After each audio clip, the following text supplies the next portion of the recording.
Margaret Dawson was the kind of woman people admired from a distance. At charity galas, people lowered their voices when she walked by. At business conferences, younger executives straightened their posture the moment she entered the room. She had built Dawson and Pierce Realty from a tiny two-person office into one of the most respected real estate firms in Chicago. Business magazines called her the Iron Woman of Chicago real estate. And honestly, the nickname fit. Margaret was elegant in the kind of way that made other women feel underdressed without understanding why. Her silver blonde hair was always perfectly styled. Her posture was flawless. Her voice remained calm even in situations that made grown men panic. Nothing about her looked messy. Nothing about her looked emotional. That was exactly why Lily Dawson felt nervous every single time they visited her. The first time Ethan introduced Lily to his mother, Margaret had opened the massive front door of her lakefront home wearing a cream-colored cashmere sweater and pearl earrings. She looked Lily up and down once. Not rudely. Not warmly either. Just carefully. Then she smiled politely and said, "You must be Lily. Ethan mentioned you work in publishing." That was it. No hook. No excitement. No, "I've heard so much about you." Just a perfectly controlled sentence delivered like the opening line of a business meeting. 2 years later, after marrying Ethan, Lily still couldn't figure out whether her mother-in-law actually liked her. Margaret never insulted her. Never criticized her cooking. Never interfered in the marriage. But she also never acted affectionate. Sometimes Lily wondered if the woman was emotionally capable of affection at all. That Sunday evening, snow fell softly outside the giant windows of Margaret's dining room while the four of them sat around an elegant mahogany table. Everything looked beautiful. Candles flickered beside crystal glasses. Soft jazz played quietly from hidden speakers somewhere in the house. The table looked like something from a luxury magazine. And somehow, despite all that beauty, dinner still felt emotionally cold. Margaret sliced her salmon neatly before looking toward Ethan. "How did the investor meeting go?" "Good," Ethan replied. "Good meaning survivable, or good meaning profitable?" she asked calmly. Ethan smirked faintly. "Profitable. Then it was worth losing sleep over." Lily watched the exchange quietly. They always talked like this. Efficient. Professional. Controlled. Not like a mother and son. More like two executives reviewing quarterly reports. Ethan had inherited almost everything from Margaret. The ambition. The discipline. The obsession with work. Even the emotional distance. Lily noticed it more after they got married. At first, Ethan had been warm and spontaneous. But over the years as his career grew, something slowly changed. More late nights. More canceled dinners. More half-finished conversations interrupted by emails. Sometimes Lily would wake up at 2 in the morning and find him downstairs staring at his laptop in complete silence. And every time she saw it, she thought the same thing. He looks exactly like his mother. Margaret lifted her wine glass slightly before turning toward Lily. "And how is work at the publishing house?" "Busy," Lily answered politely. "We're preparing for a spring release." Margaret nodded once. "You always look tired lately." The comment caught Lily off guard. Not because it was cruel. Because it sounded strangely observant. Lily gave a small laugh. "I think everyone in publishing is tired." Margaret studied her for a second longer than usual. Then she said quietly, "Exhaustion becomes dangerous when it starts feeling normal." The table fell silent for a moment. Lily blinked. That was unexpectedly personal. But before she could respond, Ethan's phone vibrated beside his plate. He glanced down instantly. Lily watched the familiar shift happen in his face. Attention leaving the room. Leaving her. Margaret noticed it too. "Do you need to answer that?" she asked. "It's work." "It's Sunday." Ethan grabbed the phone anyway. "It'll take 2 seconds." Margaret's expression hardened almost invisibly. Lily noticed because she had spent the last 2 years learning how to read the tiny emotional changes hidden beneath her mother-in-law's controlled exterior. Ethan stood from the table while already typing his response. "Sorry," he muttered before walking toward the hallway. The moment he disappeared, silence settled over the dining room again. Lily reached for her wine glass awkwardly. Margaret calmly placed down her fork. Then, without looking up, she asked, "Does he do that often?" Lily hesitated. The honest answer sat painfully in her throat. "All the time." But something about discussing Ethan with his mother felt dangerous. So she forced a smile instead. "His company's been under pressure lately." Margaret finally looked at her directly. Not sharp. Not judgmental. Just tired. "I didn't ask about the company," she said softly. The words landed harder than Lily expected. For a moment neither woman spoke. Snow continued falling outside the windows. Somewhere deeper in the house, Ethan's muffled voice echoed as he handled another work problem. Margaret stared down at the untouched food on her plate before speaking again. "When Ethan was 12, she said quietly, "he won first place at a statewide science competition." Lily blinked slightly, surprised by the sudden story. "He worked on that project for 6 months, Margaret continued. "He barely slept the week before finals." A faint smile touched her lips. "He was so nervous the morning of the competition that he threw up in the car." Lily smiled softly. "That sounds exactly like him." "Yes," Margaret replied. Then her expression changed. Subtly. Painfully. "And I wasn't there when he won." Lily's smile faded. Margaret folded her napkin carefully beside her plate. "I was in New York closing a commercial acquisition deal worth $40 million. Her voice remained calm. Too calm. The deal made national business headlines. A long pause followed. Then she added quietly, "I don't remember a single detail about that meeting anymore." Lily felt something uncomfortable tighten in her chest. Because this was the first real thing Margaret had ever said to her. Not polished. Not formal. Real. Margaret looked toward the hallway where Ethan still hadn't returned.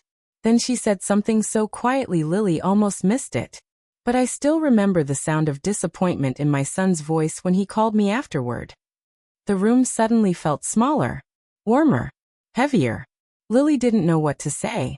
Because for the first time since meeting her mother-in-law, she no longer looked like a cold, intimidating businesswoman. She looked like a woman carrying years of regret, so heavy she had learned to bury it beneath perfect posture and expensive clothes. A few seconds later, Ethan walked back into the dining room while checking another email. "Sorry," he said distractedly as he sat down again. Neither woman answered immediately. Because both of them noticed the same thing at the exact same moment. Ethan had returned physically. But emotionally, he had never really come back to the table at all. 3 weeks after that dinner, Lily began noticing something she could no longer ignore. Her marriage was becoming painfully quiet. Not dramatic. Not explosive. Just emotionally empty in small ways that slowly exhausted her. Ethan still kissed her goodbye every morning before work. Still asked if she needed groceries on his way home. Still paid the bills on time. From the outside, they looked like a perfectly stable couple. But lately, Lily had started feeling lonely even while sitting beside him. That Thursday night, she stood alone in their apartment kitchen reheating pasta for the second time. The digital clock on the microwave read 9:47 p.m. Again. Outside the windows, downtown Chicago glowed under cold winter rain, while soft jazz played quietly from the speaker Ethan had bought her for Christmas 2 years earlier. A gift he ordered online during a meeting. A gift that arrived wrapped beautifully, with no handwritten note. Lily leaned against the counter and stared at Ethan's untouched plate on the dining table. Steam no longer rose from it. Her phone buzzed. "Ethan. Running late. Don't wait up. No apology. No explanation." Just 5 words. Something inside her chest tightened quietly. Not because he was late. Because she already expected it. That was the part beginning to scare her. The disappointment no longer shocked her anymore. It had become routine. Lily slowly sat down at the table alone and took a bite of now lukewarm pasta. The apartment was silent except for the rain outside. And suddenly, without warning, she remembered something Margaret had said at dinner weeks earlier. Exhaustion becomes dangerous when it starts feeling normal. At the time, the sentence had felt oddly personal. Now it felt terrifyingly accurate. Around 11:15 p.m., the apartment door finally opened. Ethan walked inside looking mentally exhausted, one hand loosening his tie while the other still held his phone. "Hey," he muttered distractedly. Lily looked up from the couch. "Hey." Ethan barely glanced toward her before checking another email. "I'm sorry. Today was insane." Lily nodded quietly. "That seems to happen every day lately." He sighed tiredly. "Can we not do this tonight?" The sentence wasn't cruel. That almost made it worse. It sounded automatic. Like he had repeated it too many times before. Lily muted the television slowly. "I'm not trying to fight with you." "I know. Then why does every conversation feel like one lately?" Ethan finally looked at her directly. Dark circles sat beneath his eyes now. His shoulders looked tense all the time. For a brief moment he looked less like a husband and more like someone barely surviving his own life. "I'm doing this for us, Lily." She let out a small breath. "That's exactly what your mother says." The words slipped out before she could stop them. Ethan's expression changed instantly. Not anger. Something more complicated. He placed his phone face down on the kitchen counter. "That's not fair." "Isn't it? She worked hard because she had to. And now you do too. That's different." Lily gave a quiet, humorless laugh. "Is it?"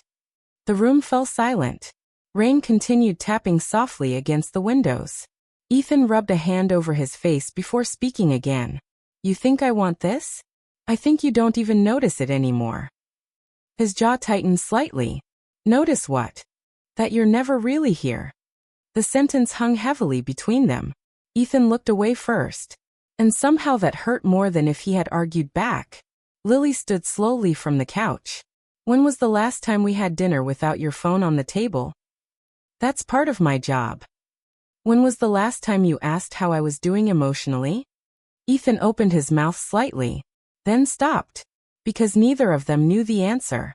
Lily felt tears threaten the corners of her eyes, but she forced them back. She wasn't trying to be dramatic. That was the problem. This wasn't one giant betrayal. It was years of small emotional absences slowly collecting inside a marriage.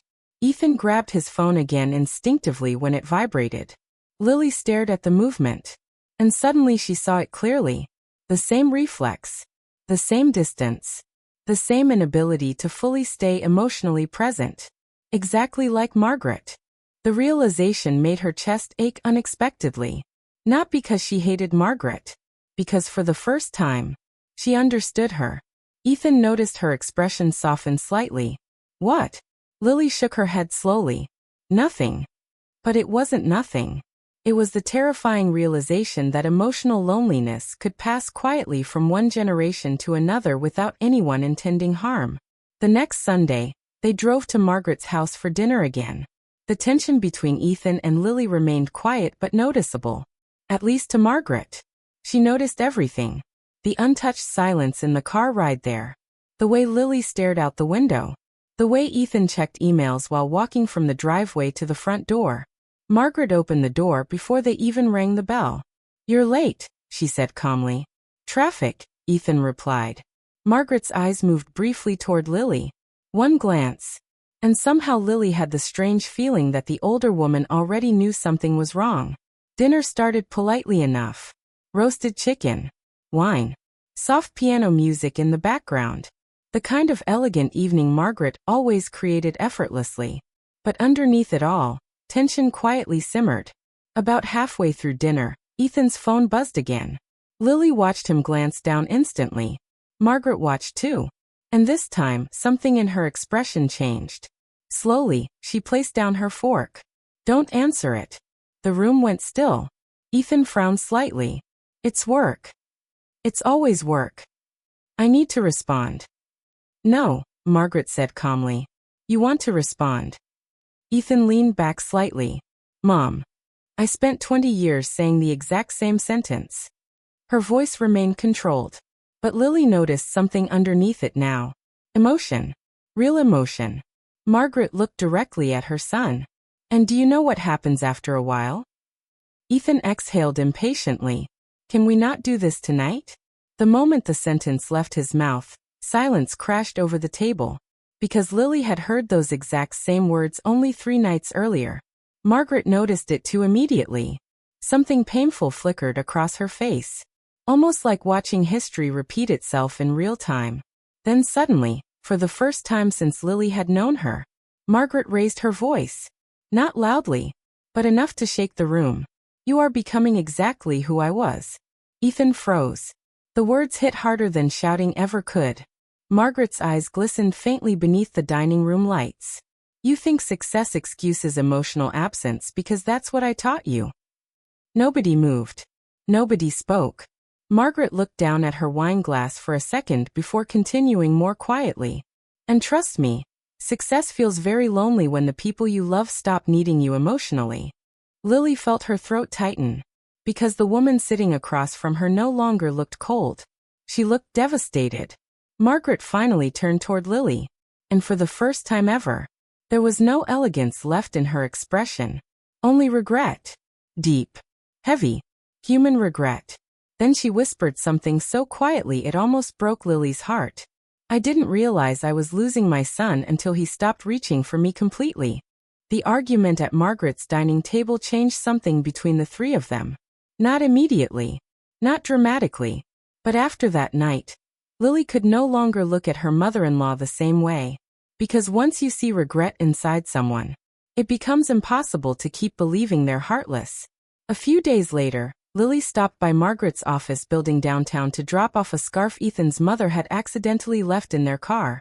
The Dawson and Pierce headquarters occupied the top 12 floors of a glass tower overlooking the Chicago River.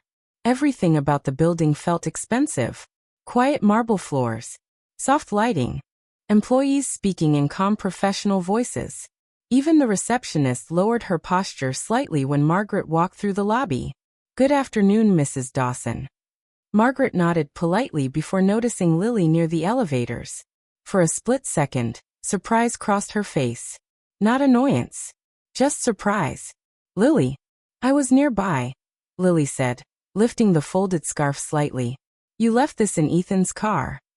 Margaret took the scarf carefully. "Thank you." A brief silence followed. Then, unexpectedly, Margaret glanced toward her assistant. "Cancel my 2 o'clock. The assistant blinked. "You want me to move the Henderson meeting?" "Yes." Margaret looked back toward Lily. "I'd rather have coffee with my daughter-in-law." The sentence caught Lily completely off guard. Not because of the invitation. Because of the way Margaret said daughter-in-law. Carefully. Like the word still felt unfamiliar in her mouth. 20 minutes later, they sat together in a quiet cafe across from the office tower while snow drifted softly outside the windows. Margaret stirred her tea absently. Lily wrapped both hands around her coffee cup, still unsure how to act around her. The woman remained intimidating even in silence. After a few moments, Margaret spoke first. "I embarrassed Ethan the other night." Lily looked up. "No, you didn't." Margaret gave a faint smile. "You're kind to say that." "It's true." Margaret looked out the cafe window for a moment before speaking again.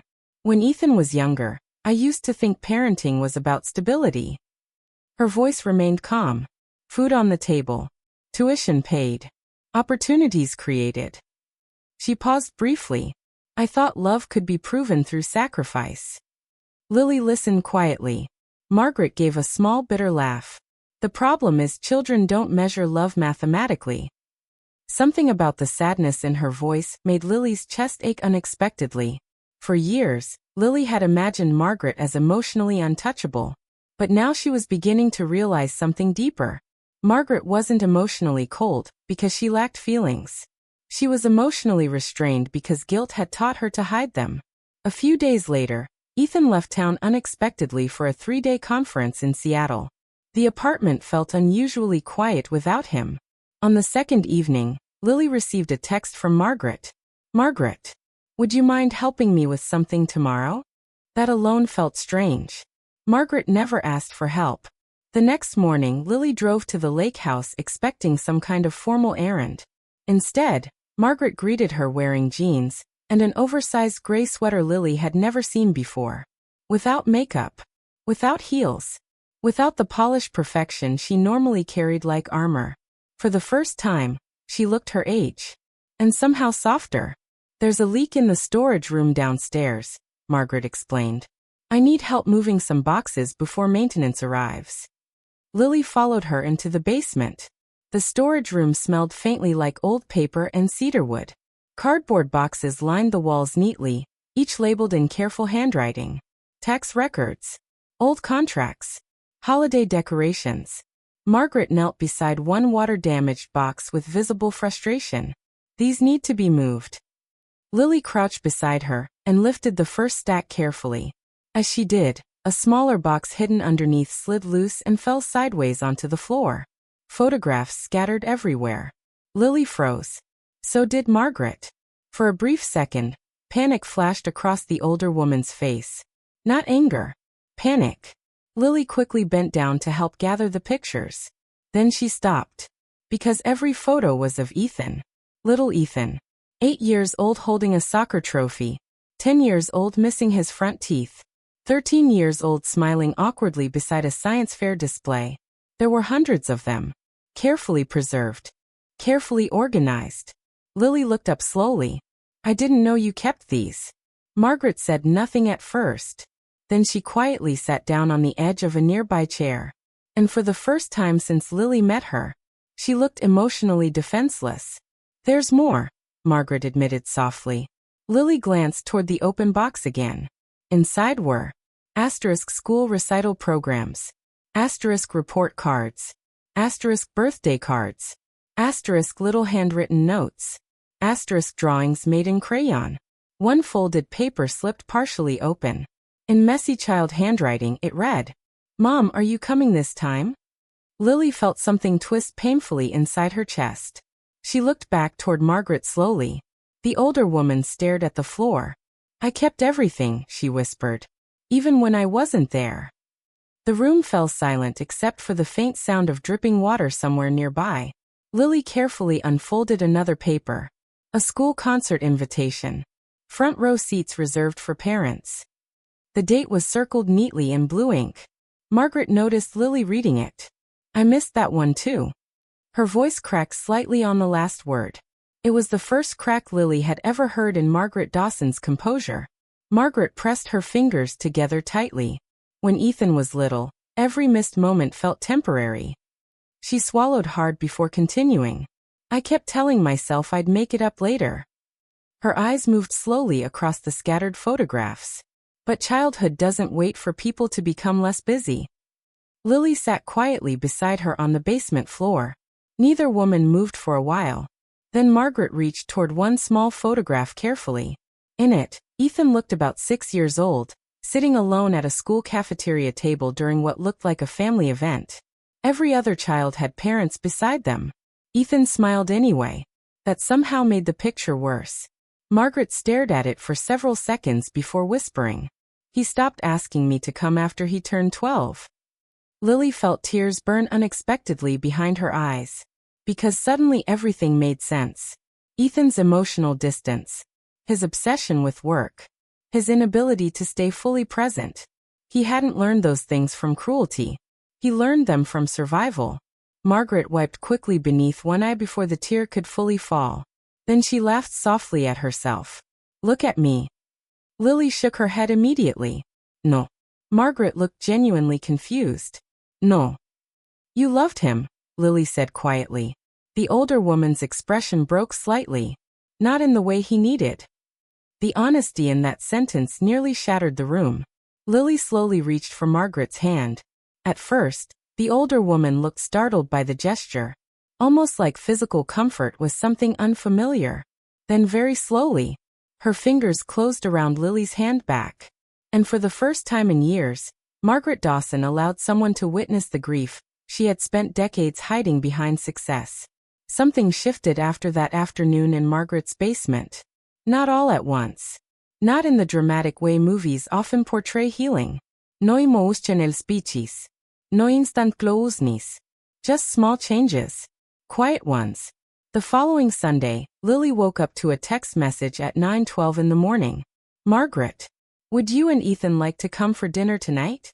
A second message appeared a few moments later. Margaret, I'm attempting lasagna. This may become a public disaster. Lily stared at the screen in surprise. Then she laughed out loud for the first time in days. Because Margaret Dawson did not joke. At least she never used to. That evening, snow covered the edges of the lake outside Margaret's house while soft Frank Sinatra music played somewhere in the kitchen. The smell of garlic and tomato sauce filled the entire first floor. And standing near the stove in a dark sweater and reading glasses was Margaret herself. Looking deeply confused by ricotta cheese. Ethan stopped in the kitchen doorway. "What is happening?" Margaret glanced up calmly. "I'm cooking." "I can see that. I'm just trying to understand why." Margaret gave him a dry look. "Your concern is noted." Lily smiled quietly while removing her coat. For a brief second, she noticed something strange in Ethan's expression. Confusion. Not because his mother was cooking, because she was trying. And somehow, that seemed to unsettle him more than her usual emotional distance ever had.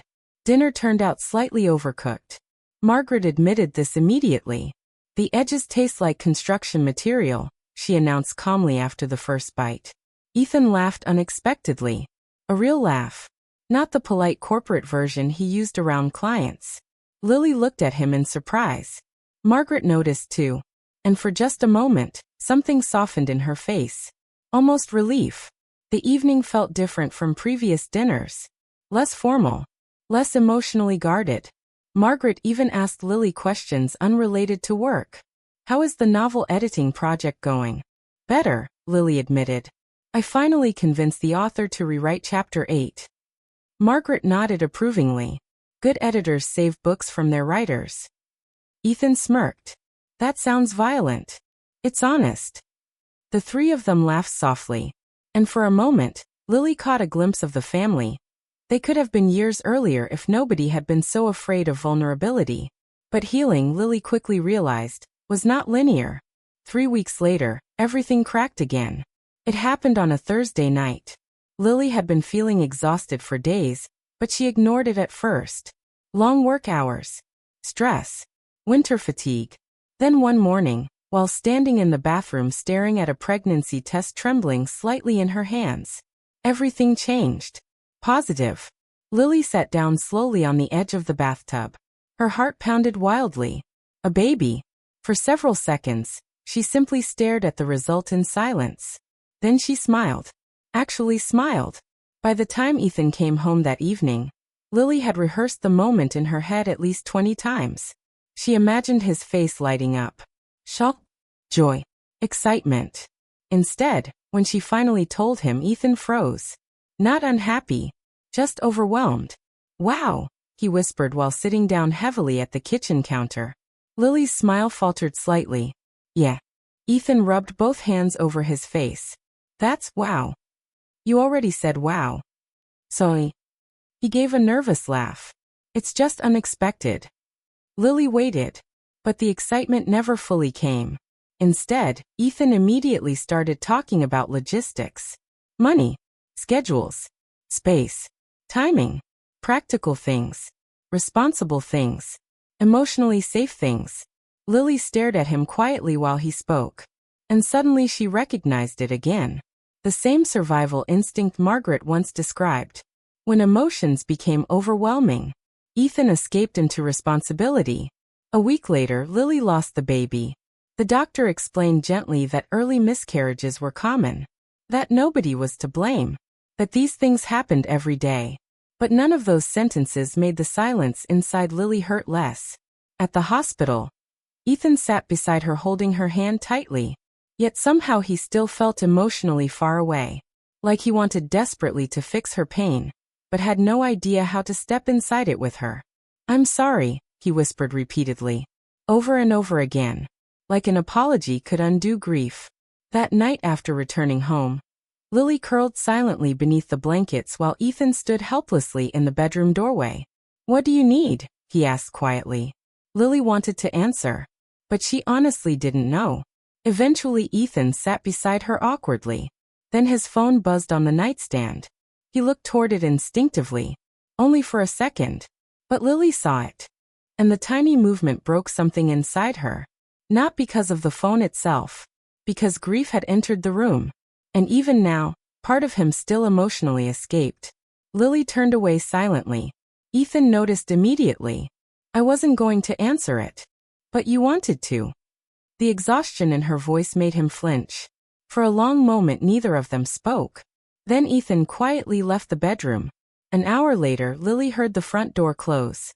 At first she assumed Ethan had gone for a drive. Instead, 20 minutes later, another knock came softly at the apartment door. Lily opened it slowly. Margaret stood there holding a paper bag from a small bakery downtown. Her silver hair moved lightly in the freezing wind outside. I brought soup, she said gently. The moment Lily saw her, she burst into tears. Not graceful tears. Not quiet ones. The kind that arrive when someone has spent too long trying to stay emotionally composed. Margaret stepped inside immediately without another word. Then very carefully, she wrapped her arms around Lily. At first Lily stiffened slightly in surprise, because Margaret Dawson had never hugged her before. But then the older woman held her tighter. And suddenly Lily realized something heartbreaking. Margaret hugged like someone unfamiliar with physical comfort, but desperate to give it anyway. Later that night, while snow fell softly outside the apartment windows, Margaret sat beside Lily's bed holding her hand quietly. No lectures. No advice. No forced positivity. Just presence. Around 3 a.m, Lily finally whispered, I feel empty. Margaret's fingers tightened gently around hers. I know. Lily stared at the ceiling. I think Ethan does too. Margaret was silent for a long moment before answering. Yes. The honesty in her voice hurt. Then Margaret looked down at their joined hands. And very softly, almost like confessing something to herself, she whispered, I spent most of my life believing strength meant hiding emotions. Her eyes glistened faintly in the darkness. But all it really did was teach my son how to feel alone quietly. Lily felt tears slide slowly down her face again. Margaret reached up carefully and brushed one away. Then, with a trembling voice Lily had never heard from her before, she added, Thank you for loving him deeply enough to notice what I failed to teach him. Spring arrived slowly in Chicago that year. Snow melted from sidewalks in uneven patches while pale sunlight returned to the city little by little. And somehow, quietly, the Dawson family began changing too. Not perfectly. Not suddenly. But genuinely. 3 months after the miscarriage, Ethan started leaving his phone in another room during dinner. At first, it happened only occasionally. Then more often. Sometimes Lily would catch him instinctively reaching toward his pocket before stopping himself halfway. Like a man trying to unlearn a language he had spoken his entire life. Margaret noticed too. She never commented on it directly. But one Sunday evening during dinner, Ethan told a story about a difficult client without checking his phone a single time. When he finished, Margaret simply reached for her wine glass and said calmly, You seem more present lately. Ethan looked slightly embarrassed. Lily smiled quietly into her plate. For the first time in years, their family conversations no longer felt like business meetings disguised as dinners. There were pauses now. Warm ones. Questions people actually waited to hear answers to. Laughter that didn't feel rehearsed. And perhaps most surprisingly of all, Margaret had become the emotional center of it. Not through grand speeches. Through consistency. She called Lily twice a week, now just to ask ordinary things. Did you eat lunch? How's your migraine today? Is Ethan still overcooking salmon? Sometimes the calls lasted only 4 minutes. Sometimes 40. Neither woman mentioned how strange this new closeness would have seemed a year earlier. They simply let it grow. One rainy afternoon in April, Lily stopped by Margaret's house unexpectedly after work. The front door was unlocked. Inside, soft classical music drifted through the kitchen. Lily followed the sound and froze slightly when she saw Margaret standing on a chair trying to reach the top shelf of a cabinet. Oh my God! Lily laughed immediately. What are you doing? Margaret looked down calmly. Risking death for baking pans. You own a real estate empire and this is how you go out. Margaret smirked faintly. It would certainly confuse the newspapers. Lily shook her head, still smiling, and moved closer to help her down carefully. The moment Margaret stepped off the chair, she paused, then looked at Lily strangely. What? Margaret's expression softened almost invisibly. You laugh more now. The observation caught Lily off guard. So do you, she answered quietly. For a brief moment, neither woman spoke. Then Margaret looked away first, almost shyly. That was new too. Months later, Ethan received an offer that would have changed his career completely. Senior partner. Massive salary increase. Longer hours. More travel. Old Ethan would have accepted immediately. Without hesitation. Instead, he sat silently at the kitchen table for almost an hour staring at the contract. Lily watched him carefully. You don't seem excited. I'm trying to decide if success is worth becoming someone I don't like. The sentence startled her, because it sounded exactly like something Margaret would say now. Not the old Margaret. The new one. The honest one. Ethan eventually turned down the promotion. Not because ambition disappeared. Because for the first time in his life, he realized achievement and emotional presence were not the same thing. Margaret cried privately after he told her. Not dramatic tears. Quiet ones she wiped away before anyone could fully notice. But Lily saw. And she understood. Margaret wasn't mourning lost opportunity. She was mourning the years her son believed love had to be sacrificed in order to succeed. The following winter, Lily became pregnant again. This time, fear arrived before excitement. Neither she nor Ethan spoke much during the first trimester. They carried hope carefully, like something fragile enough to disappear if held too tightly. But Margaret changed completely. She attended doctor appointments when Ethan couldn't, cooked enough food for 3 households, texted Lily reminders to rest. And every single Sunday, she placed one hand gently against Lily's stomach before whispering, "You are already loved very deeply." When Lily finally gave birth to a little girl in early October, Ethan cried before the baby even reached his arms. Real tears. Uncontrolled ones. Margaret stood silently beside the hospital window watching her son fall apart emotionally while holding his daughter for the first time. Then very quietly, she turned away and cried too. Later that night, while Lily rested in the hospital bed, she woke softly around 2 a.m. and noticed movement near the rocking chair by the window. Margaret sat there holding the sleeping baby carefully against her chest. The room glowed dimly under soft hospital lights. For a moment, Lily simply watched silently. Margaret looked older lately. Softer too. Less guarded. Less like a woman constantly preparing for battle. She noticed Lily awake and smiled gently. She has Ethan's eyes. Lily smiled faintly. Yes. Margaret looked back down at the baby. Then after a long silence, she whispered something so quietly Lily almost missed it. I used to think motherhood was responsibility. Her fingers adjusted the blanket carefully around the baby. But it's really presence. Tears burned unexpectedly in Lily's eyes again. Margaret looked up slowly. I missed so many moments waiting for a future that never slowed down. She swallowed carefully before continuing. I don't want him to repeat my mistakes anymore. The room fell silent except for the baby's tiny breathing. Then Lily asked the question she had carried in her heart for months. What changed you? Margaret leaned back slowly in the rocking chair. For a long moment, she simply looked at her granddaughter sleeping peacefully against her chest. Then finally she answered. I realized being admired by the world means nothing if your own family feels emotionally alone beside you. Lily felt tears slip quietly down her face. Margaret noticed immediately. Then very carefully, she stood and walked toward the hospital bed. She handed the baby gently back to Lily before sitting beside her. For a moment, the older woman seemed to struggle with something internally. Like emotions were still a language she was learning to speak out loud. Then finally, in a trembling voice filled with more honesty than pride, Margaret whispered, Lily, thank you for giving me another chance to become the mother I should have been the first time. Lily reached for her hand instantly. And this time, Margaret held on without hesitation. Outside the hospital windows, the lights of Chicago shimmered softly against the dark autumn sky.